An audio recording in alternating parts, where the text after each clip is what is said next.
Naghahanap rin ba kayo ng mura, accessible sa lahat at magandang staycation dito sa Marilao, Bulacan? Hi guys, for today's vlog, nandito ako ngayon sa Urban Deca Homes dito sa Marilao para magpunta dito at magstay sa North Bliss. Pagpasok nyo pa lang dito sa unit nila, makita nyo na kung gaano kaganda yung staycation nila at nakasetup na nga ito, perfect for holiday season. Dito rin yung kanilang spacious na sala at dining area. Pagdating naman dito sa kanilang kitchen, kumpleto na rin to sa gamit. Nandito yung microwave oven, electric kettle, mga cooking wares. Nandun silang complimentary bottled waters and coffee. Meron din sila ditong induction cooker at nandito rin yung mga dining wares. Pagdating naman sa kanilang comfort room, wala akong masabi dahil sobrang linis at ang bango din. Yung kanilang sala nga ay very spacious at nandito rin yung kanilang Netflix ready na TV.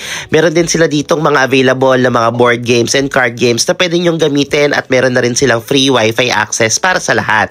Pagdating naman dito sa kanilang bedroom area, sigurado ako sobrang marerelax din kayo dito. Fully air conditioned na rin to, may mga cabinets, may vanity area at yung kanilang queen size bed. And for the guest, meron na rin yung libreng toiletries at meron rin sila dito ang small na balcony na pwedeng tambayan.